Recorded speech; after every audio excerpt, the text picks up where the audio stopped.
గుండమ్మ కథ సిట్టింగ్స్ అప్పుడు వాళ్ళు పిలిచి మాట్లాడారు. ఇది బయటకొచ్చిందప్పుడు. బయటకొస్తే చక్రపాణి గారు కొంచెం కోప్పడ్డాడు. అంటే మీరు లేకపోతే పరిశ్రమ నడవదు అనే స్థాయికెళ్ళిపోయారా మీరు?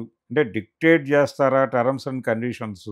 ఎవరు హీరోయిన్ ఉండాలో కూడా మీరు చెప్పే పరిస్థితికొచ్చేసారా? ఏమిటి మీ వ్యవహారం? అని చెప్పి ఆయన కొంచెం వీళ్ళిద్దరి మీద సీరియస్ అయ్యాడు. అయి కేవీ రెడ్డి గారిని కూడా ఇన్వాల్వ్ చేసి దానిలో జమున గారితో మాట్లాడారు. అమ్మాయి ఏమిటి గొడవ అంటే ఆవిడ తన ఎక్స్‌పీరియన్స్ తను చెప్పింది. ఇలా జరిగిందండి. ఇలా ఈ వ్యవహారాల వలన వాళ్ళు నన్ను దూరం పెట్టారు. ఆయనకసలు ఏ సంబంధం లేదు వ్యవహారంలో రామారావు గారికి. ఆయనని ఈయన చెడగొట్టాడు వెళ్లి. అలా జరిగింది అని చెప్పుకుందావిడ. వాళ్ళు ఎన్టీఆర్‌ని పిలిచి అడిగితే ఆయన అదే చెప్పాడు. బ్రదర్ వచ్చి చెప్పాడు. నాకు కూడా అది కరెక్ట్ కాదు అనిపించింది.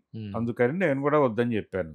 మీరెవరు వద్దని చెప్పడానికి అని చెప్పి వీళ్ళు ఇద్దరిని కోప్పడగలిగినటువంటి స్ట్రైచర్ ఉన్న మనుషులు కాబట్టి వాళ్ళు కోప్పడి మీరు ఈ గొడవలన్నీ పక్కన పెట్టేయండి, ఈ సినిమాలో కలిసి నటిస్తున్నారు అని చెప్పి ఒక రూలింగ్ పాస్ చేసి, అయితే ఒక సారీ చెప్తే ఆ అమ్మాయి కన్సిడర్ చేస్తాము అనే మాట వీళ్ళు ఒక కోరిక కోరారు. అంటే అది కూడా నాగేశ్వరరావు గారు, రామారావు గారికి సంబంధం.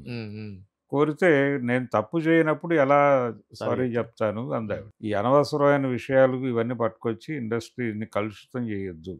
ఆయన జడ్జిమెంట్ ఇచ్చేసిన తర్వాత ఇక వీళ్ళు ఆ సినిమాలో నటించారు.